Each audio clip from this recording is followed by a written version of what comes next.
Inundaciones, deslaves, actividad volcánica, temblores y terremotos acechan todos los días a la capital. Ya sabemos que vivimos en una zona de altos riesgos naturales, pero parecería que solo cuando estos suceden es que hacemos conciencia de esa realidad. Está con nosotros en esta mañana el ingeniero Hugo Yepes, sismólogo, vulcanólogo e investigador del Instituto Geofísico. Ingeniero, gracias por acompañarnos en esta mañana. Con todo gusto, gracias por la invitación. El día de ayer, en rueda de prensa, el Instituto Geofísico dijo que no se descartaba que esta serie de sismos o enjambre de sismos que registramos en los últimos días pueda tener relación con la actividad del Guagua Pichincha. ¿Eso quiere decir que el volcán se despertó? En Quito tenemos una situación muy, yo diría, poco satisfactoria respecto a las amenazas naturales. Tenemos el volcán, estamos a los pies del volcán, pero estamos construidos sobre una falla geológica activa y el volcán activo.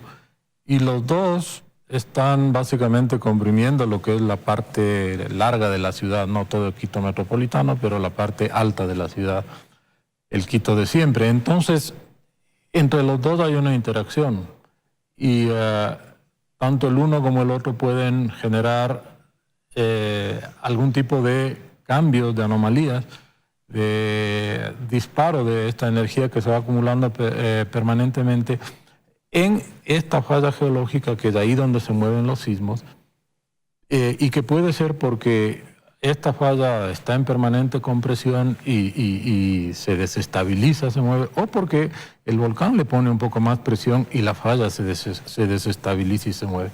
Entonces, esta cercanía hace que, si no es lo uno, es lo otro, ¿no? Ya lo dijo Humboldt, ¿no? Que los quiteños somos admirables en el sentido de que dormimos tranquilos bajo volcanes tan activos y encima de fallas geológicas, y además de que bailamos con música triste y nos morimos de hambre en una riqueza muy grande que tenemos alrededor, ¿no? Y esa es la realidad que vivimos, ¿no? Pero hay que recordarles a los ecuatorianos que justamente hay que vivir con precauciones, ¿no?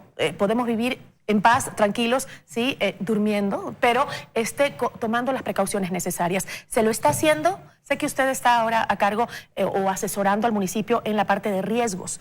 ¿Qué es lo que hay que hacer ahora? Sí, bien, el alcalde Yunda me ha pedido que le dé una mano en esto y estamos todavía definiendo algunos temitas. Yo todavía permanezco en la Politécnica, en el Instituto Geofísico. El tema es que, hemos construido esta ciudad de una manera muy poco consciente frente a este entorno que hemos explicado, ¿no? Porque, en primer lugar, no es solo el Pichincha, sino que fundamentalmente es el Cotopaxi, que es un volcán muchísimo más peligroso. Quito metropolitano está sobre terrenos del volcán Cotopaxi. Sus vecinos están también, o sea, quienes viven en Rumiñahui, pero son parte de este conurbano del distrito metropolitano. Y hemos ocupado los terrenos del volcán, hemos construido sin conciencia sísmica, de tal manera que hace que Quito sí tenga un nivel de riesgo muy alto. Y este riesgo es básicamente la conjunción de dos factores.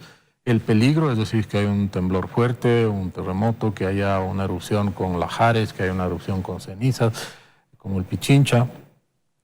Componente 1, pero el componente 2 es la vulnerabilidad. ¿Qué tan bien hemos hecho las cosas? ¿Qué tan bien hemos planificado el territorio para construir las ciudades en zonas no propensas a estos eventos que no se repiten en el término de una generación, sino que se repiten en el término de 100, 200, 300 años y que salen de nuestro imaginario diario?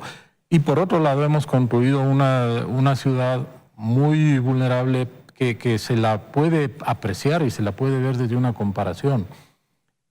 Acabamos de pasar un terremoto en el año 2016 con efectos muy malos, muy desalentadores respecto a la construcción en las ciudades de la costa, en Puerto Viejo, en Manta, en Bahía, en el propio Pedernales. Lo que ha fallado ahí es la construcción formal, no solo la informal, y entonces Quito tiene una construcción informal que ha sido siempre un tema por lo menos de conversación, de mención, no tanto de preocupación, porque no ha habido acciones de que tenemos 60, 70% de informalidad. Pero resulta que a la luz de estos efectos, lo formal también parece informal porque no funciona bien. Entonces, no solo eso, sino que estamos proyectando una ciudad de altura, una ciudad de 30, 40 pisos, y una ciudad de 30, 40 pisos sobre una falla geológica muy activa tiene que ser muy bien pensada. Y todo esto es todavía un déficit que tenemos como ciudad y como concepciones para establecer primero buenos diagnósticos y luego qué son las cosas fundamentales por las que se debería empezar, ¿no? En realidad debemos estar hablando de un programa de muy largo plazo que sea un programa permanente de estado subnacional, o sea, de ciudad, de distrito, de zona en realidad, en la cual establezcamos una serie de pautas para que de aquí en adelante todos los alcaldes, todos los que se hacen cargo de estos temas, de los temas de la ciudad, tengan que continuar como un aspecto fundamental, como dar agua, como mantener el tema de los servicios. Esto también porque estas son las realidades y cada vez somos más y cada vez estamos más expuestos porque el tiempo pasa. Ahora, yo escuchaba en un congreso de ingenieros dedicados a la construcción que hablaban justamente sobre cómo construir de manera segura en las ciudades latinoamericanas. Hablaban ya no de construcciones antisísmicas o sismoresistentes, sino hablaban de construcciones resilientes. Es decir, que las construcciones ahora ya no están viendo que solo tu casa, no al ser víctima de un terremoto, no se te caiga encima y mueras. No solo eso, sino que también puedas después regresar a tu casa a seguir viviendo, porque lo que pasó en el terremoto de la costa fue justamente eso, ¿no? Que la gente que sobrevivió, que pudo salir de entre los escombros o que su casa resistió al terremoto, no pudo regresar a vivir a ella porque las fallas eran muy graves y ya no pudo volver a su casa. Entonces se genera un caos social mucho más grande del que podría generarse en el caso de que las casas puedan, la gente pueda regresar a su hogar a continuar con su vida.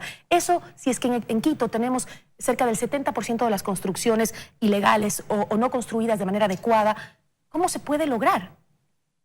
A ver, en primer lugar, este 70% tenemos que verlo y tenemos que pasarlo, tenemos que comprobarlo y tenemos que pasarlo sobre una realidad.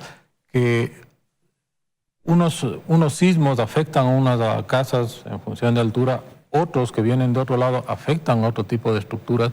Entonces, no sabemos si son el 90% o son el 50%, pero hay una cantidad extremadamente grande de estructuras que tienen la posibilidad de no funcionar bien durante los terremotos. Yo hago mención de Puerto Viejo porque es lo único que se ha cuantificado hasta ahora del efecto del terremoto. Y ahí las cifras más bien nos dicen otra cosa, ¿no? Nos dicen que Puerto Viejo es una ciudad estándar en el Ecuador, no es ni más rica ni más pobre que otras, es una ciudad intermedia, pero es una ciudad en la cual la práctica de la construcción es similar. Son ingenieros de Manabí, de Guayas, de Pichincha, los que construyen allá con las prácticas, los materiales y un código de construcción general.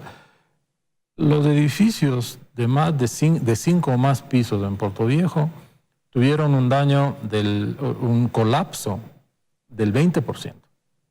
Las casas informales de la periferia del 2%. Entonces, se dañaron 10 veces más los edificios altos y por eso es la preocupación que luego de hacer el deber, es decir, los estudios necesarios, la cuantificación, sale ahí. Entonces, claro, es muy bueno el concepto de una estructura resiliente, alta o baja, porque básicamente, en otras palabras, si es que viene el temblor, se mueve muy fuerte, yo salgo, se caen los cuadros, pero mi estructura está bien, yo vuelvo a la casa, limpio, cambio las ventanas. Pero si se rompieron las columnas, si se colapsó todos los 10 pisos como pancakes, obviamente que perdí todo lo que seguramente había ahorrado toda la vida y que está ahí y que tampoco está asegurado porque tampoco hay esa práctica.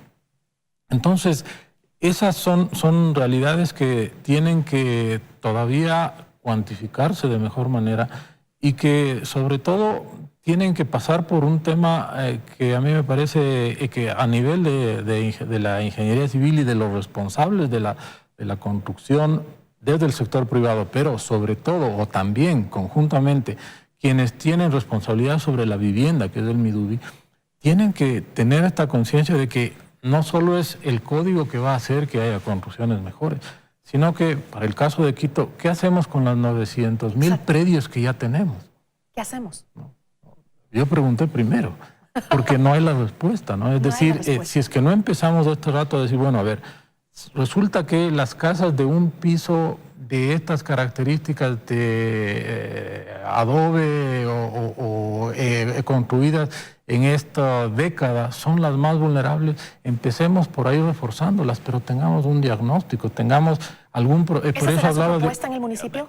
Esa es una propuesta para la ciudad, en realidad, aprovechando la invitación del alcalde Yunda, ¿no? Pero el decir establecer este programa de largo plazo que nos permita, ojalá en una generación, en 2 generaciones, regresar a ver a la ciudad y decir, esta es una ciudad mucho más segura. Este rato, esta ciudad no es segura en términos de su vulnerabilidad frente a los sismos potenciales que tenemos aquí, porque esa es la otra cosa.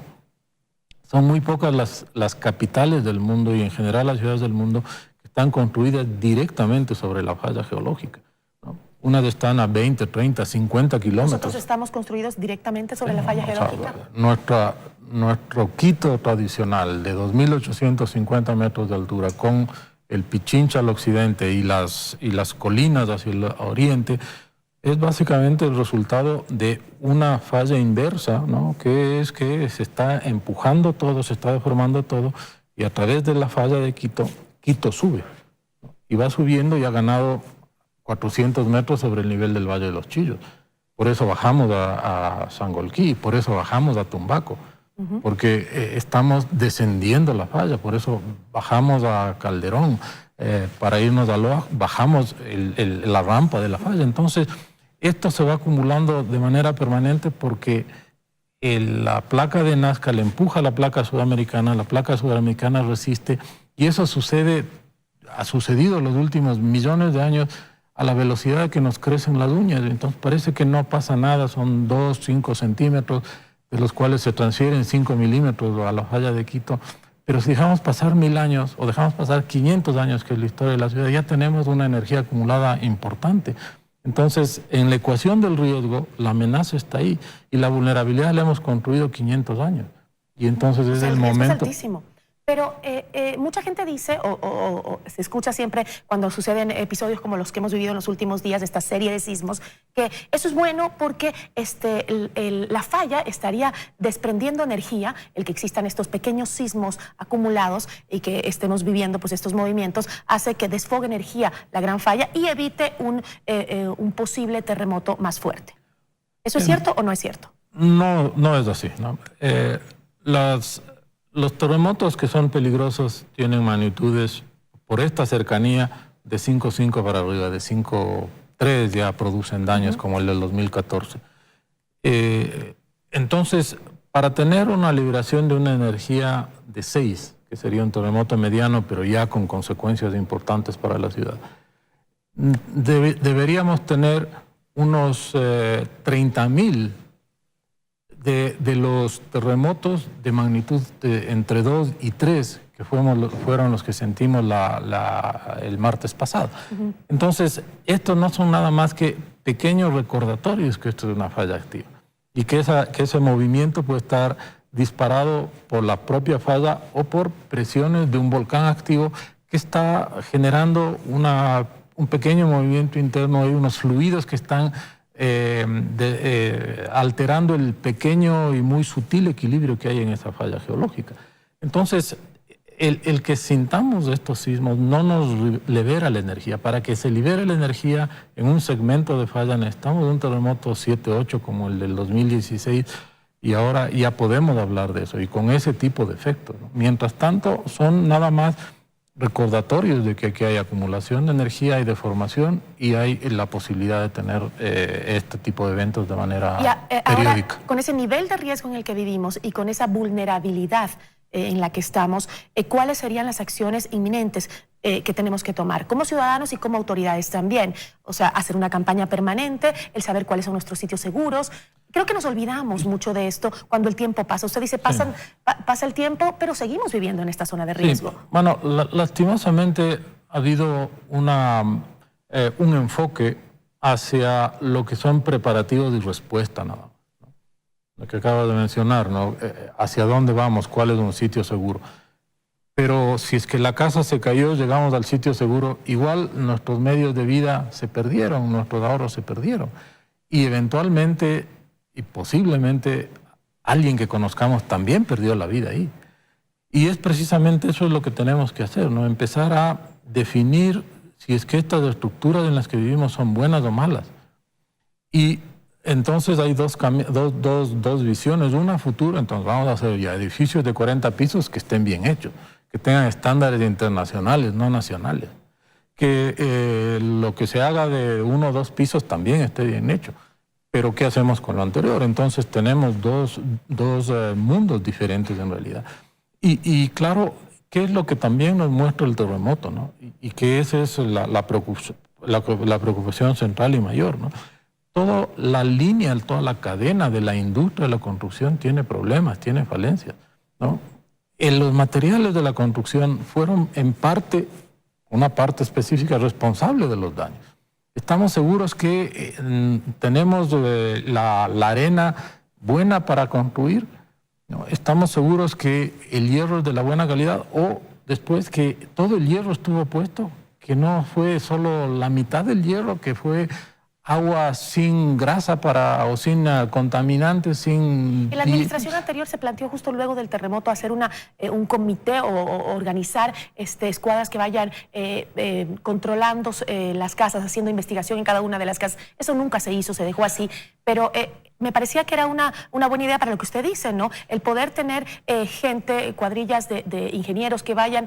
No nos queda más, casa por casa, investigando si tienen realmente la capacidad de soportar estos embates de la naturaleza. Es un trabajo inmenso en realidad, pero muy complicado, pero hay que definir entonces, por eso estas reacciones son típicas, ¿no? Tiembla, mañana voy a ver la mochila, ¿no? Mañana me asusto. Ajá. Mañana me asusto, mañana voy a ver la mochila, mañana hago cuadrillas, mañana reviso el código, porque tembló ahora, pero pasado mañana ya no me acuerdo y todo vuelve a la vida diaria, solo que la amenaza está latente. Entonces, por eso es la necesidad de establecer con claridad una visión estratégica de lo que esto significa y establecer 3, 4, 5, 10 líneas de acción que sean efectivas, ¿no? Que permitan, de nuevo, no ahora en estos 4 años de la siguiente administración, sino de ahora en adelante, que nosotros como quiteños nos apropiemos del problema, porque es nuestro problema. Cuando tiembla no se va a caer la casa de allá, se van a caer las casas que estén aquí cuando tiemble duro en realidad. Y claro, parece complicado lo que digo, pero veamos la realidad de nuestras ciudades hermanas en la costa cuando tembló. No les fue bien. Y a nosotros tampoco nos va a ir bien, y es claro que Quito tiene una amenaza por la falla geológica que va acumulando energía. Entonces, ¿cuáles son las acciones fundamentales? Tenemos que establecerlas y tenemos que pensarlas y tenemos que poder realizarlas, iniciarlas, pero generar un compromiso, generar una conciencia que haga que nosotros elijamos al alcalde por sus promesas de agua, de la cancha, etcétera, y de la gestión sobre este u otros fenómenos naturales, sobre otros problemas que tiene la ciudad. Bueno, nos faltaría mucho por hablar, pero se nos acaba el tiempo, lamentablemente. Es importante que también las personas independientes, no solo esperar que las autoridades hagan lo suyo, creo que también la ciudadanía tiene que estar consciente de lo que estamos viviendo y cuáles serían los parámetros para uno que quiere emprender algo para poder protegerse de estos embates de la naturaleza en su propia casa. ¿Qué puede hacer? Claro, entonces justamente ese es el liderazgo que tiene que generarse, ¿no es cierto? Para que la ciudadanía, alguien le diga a la ciudadanía, vean, ustedes tienen que hacer esto. Este rato, ¿cuál es el mensaje, no? Ponga la mochila y vaya hacia el sitio seguro. Pero eso no resuelve un problema que eventualmente sí tiene solución, que es el que la casa con algo de inversión sea reforzada, que además mueve la economía, genera más seguridad, genera otras dinámicas respecto a cómo ver la ciudad, cómo ver el entorno, cómo ver el ambiente, cómo ver la generación de otras cosas como basura, etcétera. Entonces son dinamizadores de todo el Emprender proceso. acciones en el hogar desde el principio, nosotros, no esperar a que las autoridades hagan todo, ¿no? Obviamente, ¿no? Pero hay que tener un liderazgo y ahora el liderazgo ha sido prepara la mochila, la casa se te va a caer y construye mal, o construye sin control, o construye con todas estas cadenas muy complicadas de que es la industria de la construcción sin conciencia de lo que se hace y en donde además hay un factor fundamental y clave de la corrupción. La industria más corrupta es la corrupción, es la construcción. ¿Qué hace Odebrecht? Construye. ¿No? ¿Y qué hace el maestro cuando le dice, ve, llévate nomás estas 2 varillas que necesito para allá? Es parte de la construcción también. O yo le digo, vea, deje hacer el 2.º piso. Todo eso es lo que está construyendo la vulnerabilidad. Y así estamos y eso es lo que tenemos que revertir. Esperemos que todo lo que hemos conversado aquí lo pueda aplicar o pueda sugerirle al municipio ahora que se le ha llamado a colaborar en la parte de riesgos. Ojalá, muchas gracias.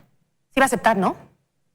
Claro, sí. Estamos, básicamente estoy esperando el definir ciertas cosas con la rectora y de la Politécnica y luego me dedicaré a aplicar esto que he visto, que he estudiado, que hemos construido en conjunto con los colegas del geofísico, con los colegas de la región, y que seguro se puede hacer algo, aunque sea un granito de arena que va a empezar a cambiar, porque esto es un tema de larguísimo plazo, empezar a cambiar esta realidad, que es una realidad, como hemos hablado, de alta vulnerabilidad.